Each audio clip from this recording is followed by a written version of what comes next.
Une riche mondaine passe au-dessus d'un sans-abri mourant, ignorant ses appels désespérés à l'aide.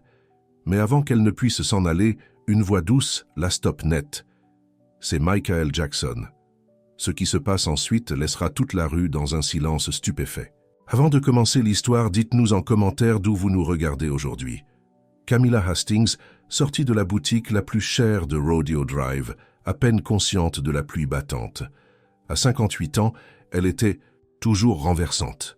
Cheveux blonds parfaitement coiffés, ongles fraîchement manucurés, vêtue d'une tenue de créateur qui coûtait plus que le salaire mensuel de la plupart des gens. « Thomas, fais venir la voiture », lança-t-elle dans son téléphone. « Je ne peux pas rester sous cette pluie. » Alors qu'elle attendait sous l'auvent du magasin, vérifiant son reflet dans un miroir compact, elle entendit un gémissement. Elle baissa les yeux agacée par l'interruption. Un homme âgé était affaissé sur le trottoir, son manteau usé trempé jusqu'aux os. Sa main calleuse serrait sa poitrine, son visage crispé de douleur. « Aidez-moi, s'il vous plaît », haleta-t-il, tendant la main vers elle. « Mon cœur », Camilla recula, fronçant le nez. « Ne me touchez pas. Il y a des refuges pour des gens comme vous. » Plusieurs piétons ralentirent, l'air préoccupé mais sans s'arrêter. Une jeune femme fit une courte pause avant de s'éloigner précipitamment lorsque Camilla lui lança un regard noir. « Quelqu'un devrait vraiment... »« nettoyer ça », murmura Camilla, contournant l'homme comme s'il n'était rien de plus que des ordures dans la rue.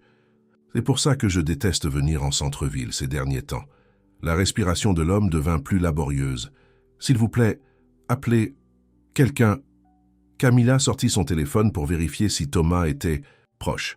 « Ce n'est pas mon problème, » dit-elle froidement. C'est alors qu'elle entendit une voix douce derrière elle. « Y a-t-il un problème ici ?» Camilla se retourna, prête à congédier quiconque interrompait sa soirée, lorsqu'elle se figea à mi-phrase. Michael Jackson se tenait là, dans un simple manteau noir et un chapeau fedora. Son expression préoccupée, tandis qu'il regardait au-delà d'elle, l'homme à terre. « Oh mon Dieu !» haleta Camilla. « Vous êtes... » Mais Michael ne la regardait pas. Il s'agenouilla immédiatement à côté de l'homme tombé, posant une main gantée doucement sur son épaule. « Monsieur, pouvez-vous m'entendre » demanda Michael doucement. Les yeux du vieil homme s'écarquillèrent tant. Reconnaissance malgré sa douleur. « Comment vous appelez-vous » demanda Michael. « George » murmura l'homme. « George Williams. » Michael hocha la tête. « Monsieur Williams, de l'aide arrive.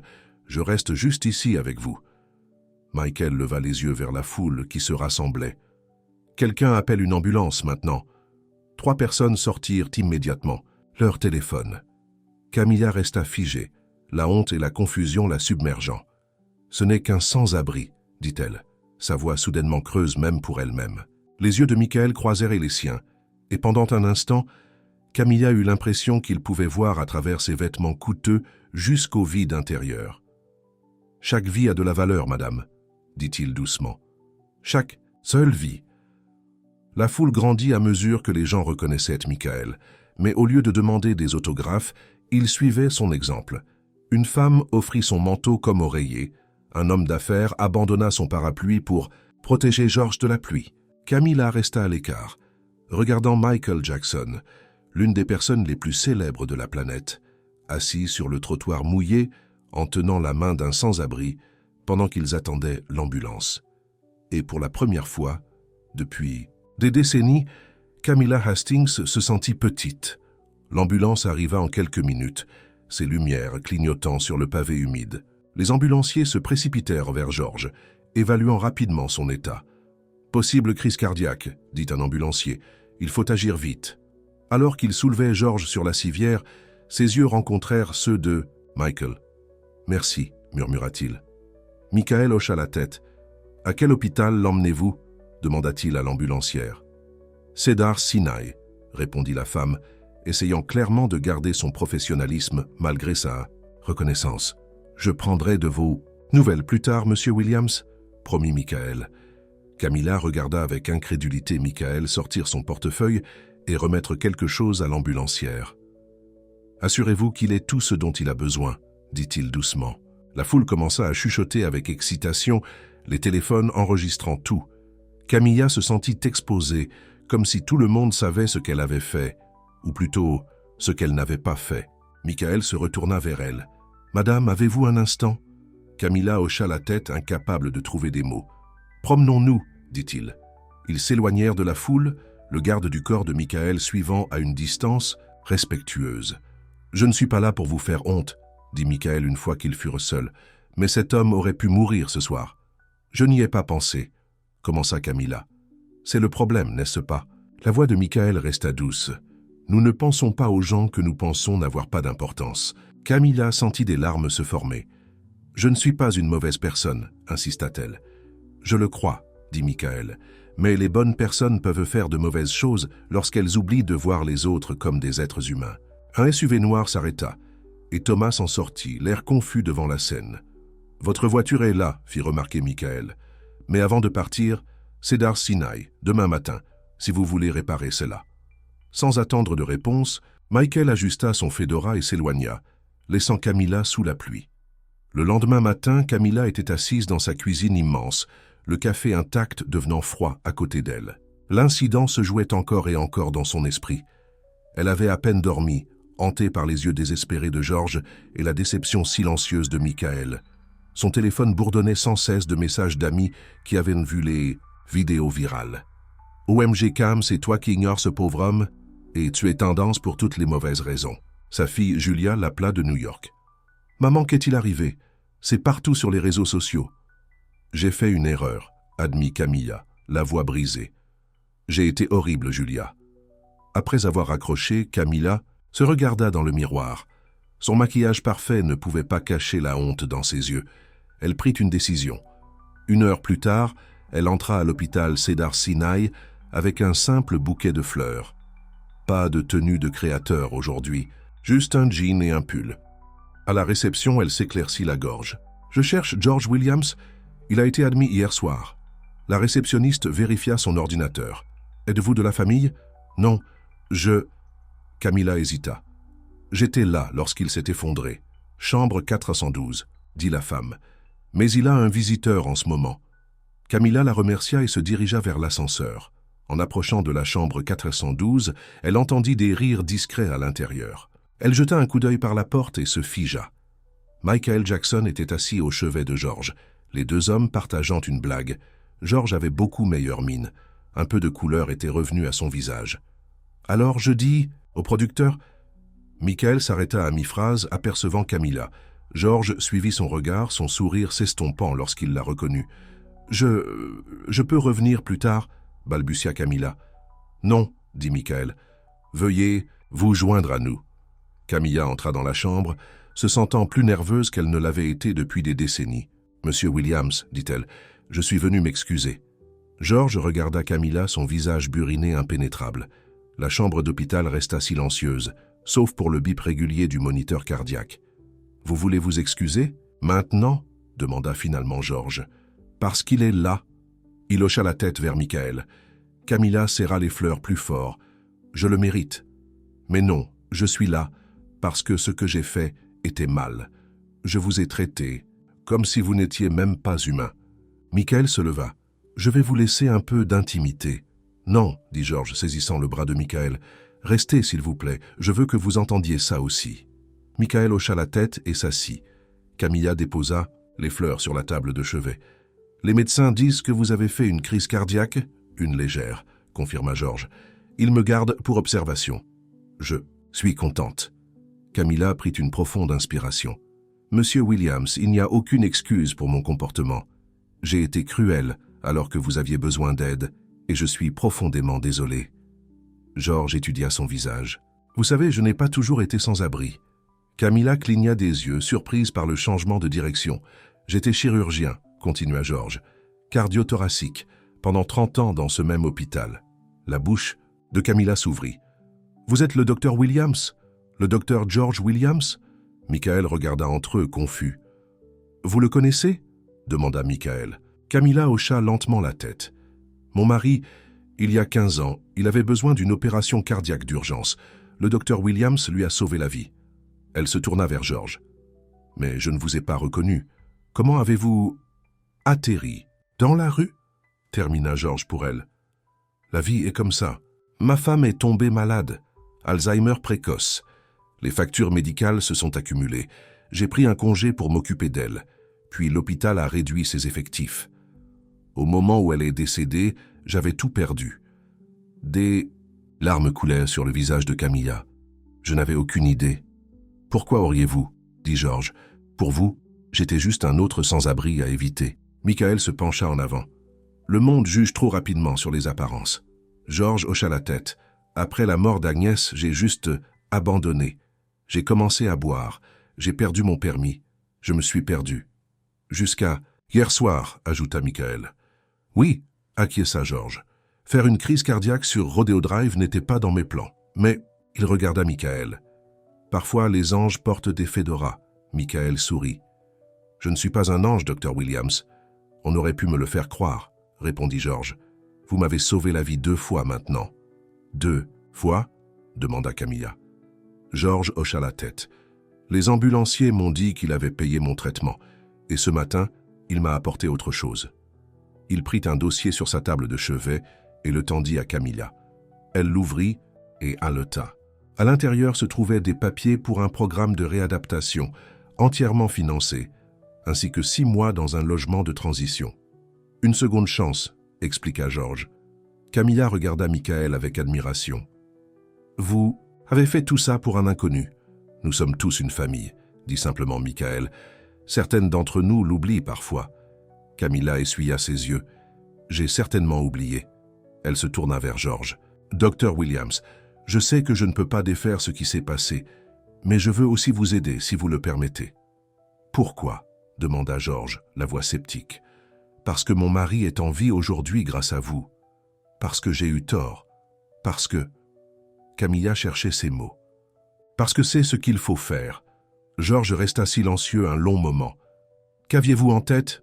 Je suis membre du conseil de la Fondation Hastings. Nous finançons la recherche médicale, mais nous ne nous sommes jamais penchés sur le problème du sans-abrisme. Peut-être est-il temps de le faire. Michael sourit. Cela semble être un bon début. Une infirmière apparut sur le seuil. Le docteur Williams a besoin de repos maintenant. Alors qu'il se préparait à partir, George appela Camilla. « Madame Hastings » elle se retourna. « Je vous pardonne » dit-il simplement. Dans le couloir, Michael se tourna vers Camilla. « C'était courageux de venir ici. »« Pas aussi courageux que de s'agenouiller sous la pluie pour aider un étranger » répondit-elle. Michael secoua la tête. « La vraie compassion n'est pas du courage, c'est une nécessité. » En se dirigeant vers l'ascenseur, Camilla réalisa qu'un changement fondamental s'était opéré en elle. Pour la première fois depuis des années, elle ressentait un sentiment d'objectif. 2 semaines plus tard, Camilla était assise dans son bureau à domicile entourée de paperasses. Ses lunettes de lecture perchées sur son nez, elle examinait les propositions pour ce qu'elle appelait désormais l'initiative Williams. Son téléphone sonna et elle sourit en voyant le nom de sa fille. « Salut ma chérie », répondit Camilla. « Maman, je viens de voir le communiqué de presse, dit Julia. Tu fais vraiment ça ?»« Oui, répondit Camilla. La fondation consacre 10 millions de dollars à la lutte contre le sans-abrisme chez les anciens professionnels de santé. » Waouh! Julia semblait impressionnée. « Et ce docteur Williams va aider à la diriger ?» Une fois qu'il aura terminé son programme de réadaptation, confirma Camilla. Il sait de première main de quoi ces gens ont besoin. Après avoir raccroché, Camilla se rendit au centre de réadaptation où George était hébergé. L'établissement était propre et accueillant, rien de ce qu'elle avait imaginé. Elle trouva George dans le jardin, jouant aux échecs avec un autre résident. « Échecs et maths », dit George avec un sourire. Il avait déjà meilleure mine, rasé de près, vêtu de vêtements propres, les yeux clairs et concentrés. « Vous avez l'air bien », dit Camilla en s'approchant. George se retourna, sincèrement heureux de la voir. « Madame Hastings, qu'est-ce qui vous amène ici? S'il vous plaît, appelez-moi Camilla. Et j'ai apporté la proposition pour que vous la examiniez. » Elle lui tendit un dossier épais. « Seulement si vous vous en sentez capable. » George l'invita à s'asseoir. « Je me sens mieux que depuis des années. Les médecins sont satisfaits de ma guérison et être sobre. » Il fit une pause. « Je peux penser clairement à nouveau. »« C'est merveilleux. Avez-vous eu des nouvelles de Michael ?» demanda George. Camilla hocha la tête. « Il appelle tous les 2 ou 3 jours pour prendre de vos nouvelles. Il est en tournée en ce moment, mais il a dit qu'il viendrait vous voir à son retour à Los Angeles.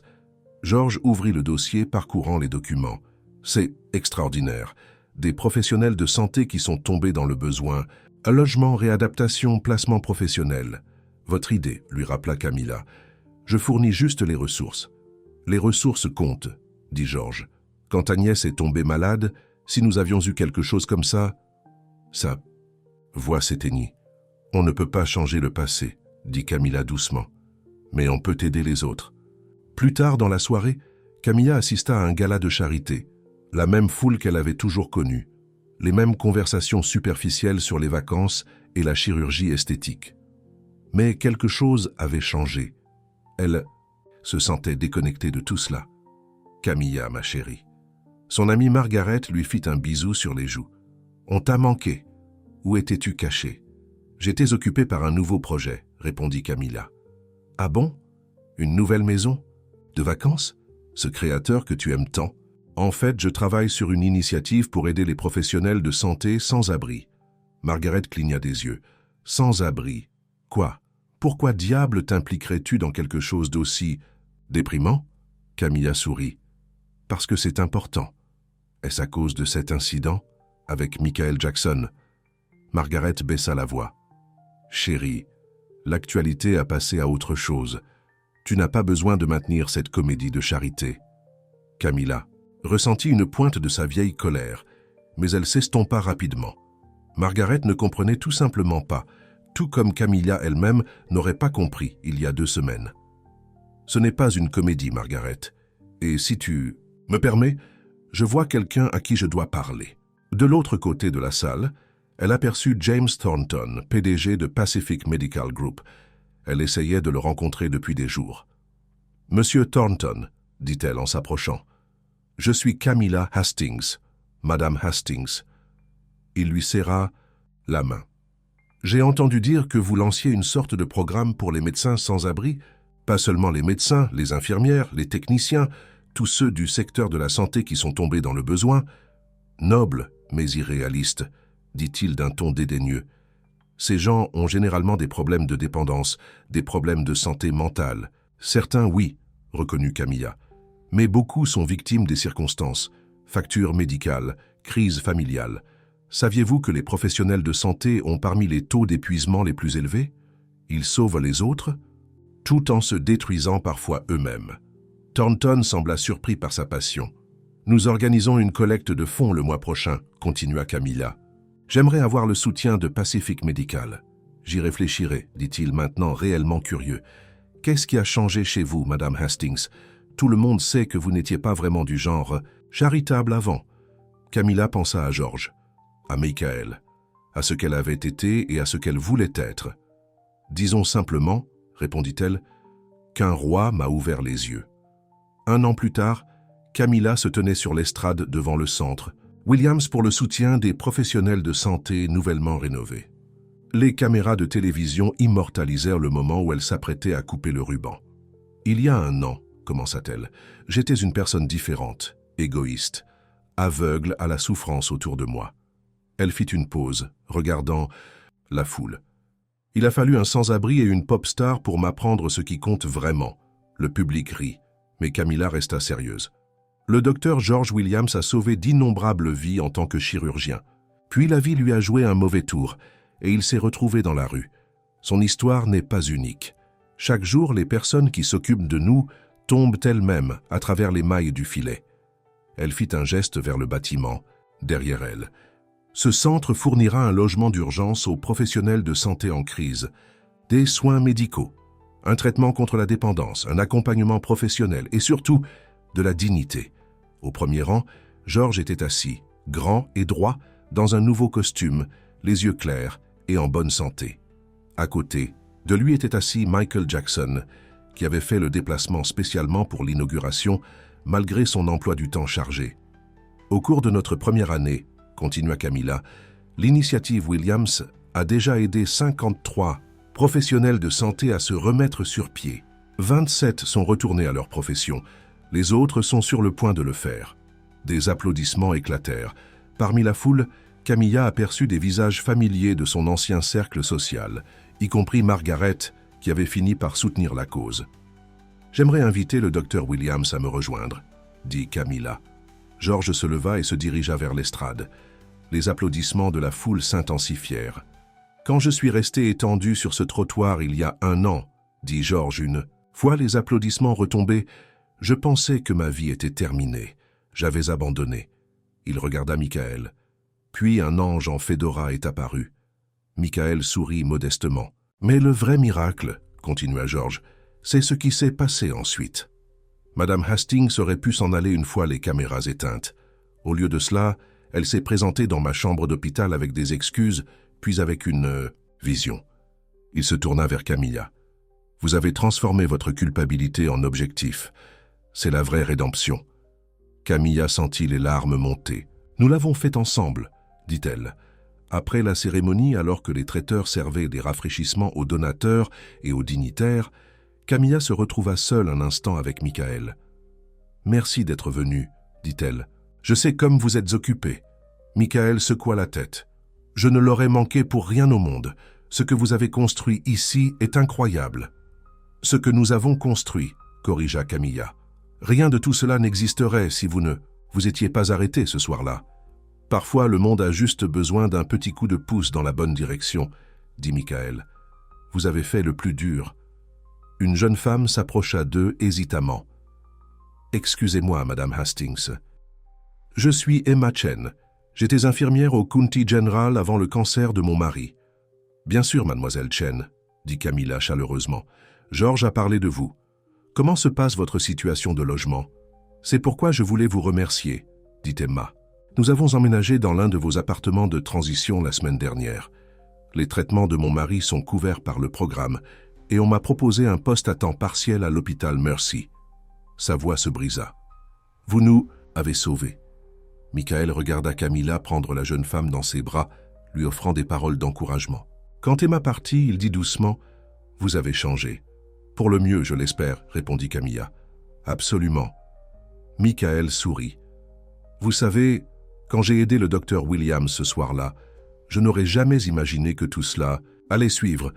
De petites actions peuvent avoir de grandes conséquences, » dit Camilla. « Bonnes et mauvaises. » De l'autre côté de la salle, George parlait à James Thornton, qui était devenu l'un de leurs plus grands soutiens. Pacific Medical Group offrait désormais des congés sabbatiques payés au personnel, confronté à des crises personnelles, et avait mis en place un programme de santé mentale pour tous les employés. « Quelle est la prochaine étape ?» demanda Michael. Camilla regarda autour d'elle ce qu'ils avaient créé. « Nous allons nous étendre à San Francisco le mois prochain. Après ça, Chicago. »« Voyez grand, » encouragea Michael. « J'ai appris des meilleurs, » répondit Camilla. Comme l'après-midi touchait à sa fin, Camilla se retrouva debout entre George et Michael, regardant le coucher de soleil depuis le jardin sur le toit du centre. « Boucle bouclée, » dit George doucement. « Qu'est-ce que vous voulez dire ?» demanda Camilla. « Il y a 1 an, je mourais sur un trottoir pendant que vous me regardiez de haut, » expliqua George sans amertume. « Aujourd'hui, nous sommes côte à côte, regardant la ville ensemble. En tant qu'égaux, » ajouta Michael. Camilla hocha la tête, comprenant la profonde vérité de ses paroles. En tant que famille. Les 3 restèrent debout dans un silence confortable, regardant les lumières de la ville commencer à scintiller en contrebas. Des chemins différents les avaient conduits à ce moment, la célébrité, les privilèges, les difficultés, mais quelque chose de plus puissant les avait unis, la compassion, la véritable marque de la royauté dans un monde qui oubliait trop souvent ce qui importait vraiment.